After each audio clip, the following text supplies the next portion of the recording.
न जाने कैसी ये हवा चल पड़ी है फिजा में, सजर पर एक भी हरी पत्ती नजर नहीं आती। फिजा में कौन से सदमे ने घर बनाया है, लतीफे सुनकर भी मुझे हंसी नहीं आती। आजकल वैचारिक गति टॉक्सिक हो गई है। सहमति और असहमति के मायने बदल गए, इनकी जगह घृणा और आवेग ने ली है। हर आदमी आजकल ज्ञान बांट रहा है, दनादन बांट रहा है, खूब बांट रहा है। जो इसमें नहीं जानता उसमें भी बोल रहा है। अजीब स्थिति। नमस्कार, मेरा नाम के श्रीवास्तव है और आप देख रहे हैं मेरा यूट्यूब चैनल। एक बात मैं आपको बता दूं, सब सुने इस बात को कृपया। मैं यहां किसी खास धारा या उसके विपरीत गति की चर्चा नहीं करने आया हूं, न करूंगा।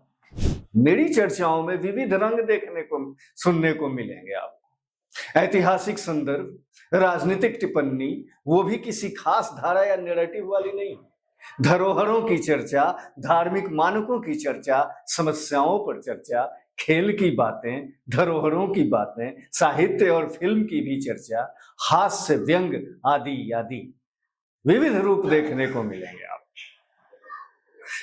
इसलिए आपसे करबद्ध गुजारिश है कि आप मेरा वीडियो देखते रहें, राय जाहिर करते रहें और हाँ, लाइक सब्सक्राइब जरूर करें, मेरा हौसला बढ़ाएं। हाँ, तो जैसा मैंने कहा कि आजकल हर आदमी ज्ञान बांट रहा है, विमर्श बहुत टॉक्सिक हो गया है, जहरीला सा। सबके अपने अपने मानक विचार की गति है। ये कोई बुरी बात नहीं। बुरी बात यह है कि वैचारिक विमर्श में सहमति और असहमति की गति और सामने वाले को सुनने की धारा समाप्त हो गई और उसकी जगह तिलमिलाहट, अपशब्दों का प्रयोग और हठधर्मिता ने ले लिया है। किसी को कुछ कह दो, कुछ भी कह दो, इसमें सोशल साइट ने तो भसर मचा कर रखी है। विमर्श दुराग्रही रूप से दो ध्रुवीय हो गए। बाबा तुलसी ने सैकड़ों वर्ष पहले ही आने वाले समय के बारे में लिखा था। सब कुछ होगा अंध का लेखा, एक न सुनई एक न देखा। अर्थात विचार अंधलेख की तरह होंगे, एक न सुनेगा और एक न देखेगा।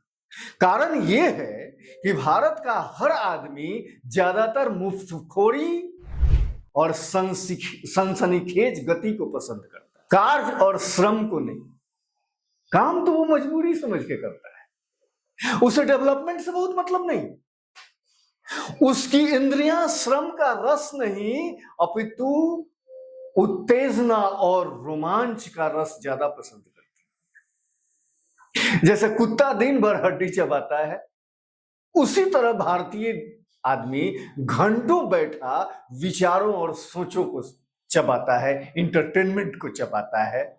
वह न्यूज चैनल की बकवास चबाता है, टीवी के उबाऊ सीरियल चबाता है, वेब सीरीज का सेक्स चबाता है, रील्स चबाता है, फिल्म चबाता है, पोर्न चबाता है, बेवजह बतकही चबाता है, राजनीति चबाता है, धर्म चबाता है, विचारधारा चबाता है। ध्यान दीजिए, सिर्फ चबाता है, आत्मसात नहीं करता, खाली चबा के रह जाता है।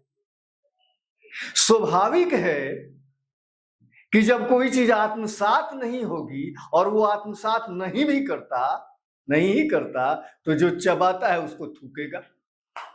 इसलिए जो चबाता है उसको थूकता है। जैसे सुपारी, पान, गुटखा चबाकर आदमी थूकता है, इसी तरह वो आत्मसात नहीं किया तो धर्म थूकता है, राजनीति थूकता है, अश्लील विचार थूकता है, विचारधारा की चटक चाशनी थूकता है, किताब चबाता है तो किताब को थूकता है, विचारधारा के विचार चबाता है, विचार थूकता है। थूकन जारी है। ध्यान रखें, थूकी वही चीज जाती है जो घोंटी नहीं जाती। जैसे हम भोजन को नहीं थूकते, घोंट जाते हैं, पचा लेते हैं, पचने के बाद पोषण होता है, अंग लगता है। सितम यह है कि हम धर्म, ज्ञान, विज्ञान, किताब, विचार आदि को घोंटते नहीं, चबाकर थूक देते हैं। घोंट जाते तो पोषण मिलता, चेतना जगती, चेतना को पोषण मिलता।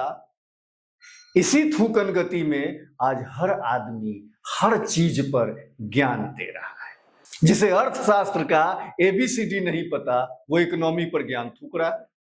मन वो एडम स्मिथ हो, जिसे अर्थशास्त्र का पिता कहा जाता है। जिसे राजनीति का क ख ग घ नहीं पता, वो राजनीतिक ज्ञान थूकता है। अखंड भ्रष्टाचारी और दलाल भ्रष्टाचार पर ज्ञान थूकते हैं और वो कहते हैं कि देश में बड़ा भ्रष्टाचार है। शिक्षा से जिनका दूर दूर तक वास्ता नहीं, वो शिक्षण गति पर ज्ञान थूकते हैं। धर्म अध्यात्म को जिनकी समझ नहीं, वो इनके मानकों को लेकर ज्ञान थूकते हैं। फिल्म साहित्य अन्य विधा में के बारे में कुछ भले ही न पता हो, पर उस पर धड़ल्ले से लोग ज्ञान थूकते हैं। हर चीज पर, हर गति पर, भले उसके बारे में नॉलेज हो या नहीं हो, थूकने की प्रक्रिया जारी है। और गजब की बात है, गजब की बात है कि इस थूक को अभिव्यक्ति की स्वतंत्रता का नाम दिया जा रहा है। जैसा मैंने कहा कि हम थूकते वही चीज हैं जिसको पचा नहीं पाते।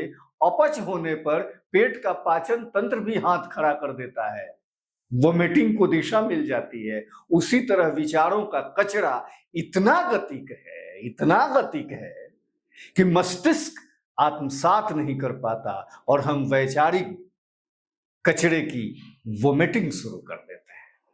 हमें सिर्फ स्वाद से मतलब है, पोषण से नहीं, मजा से मतलब है, गजा से नहीं।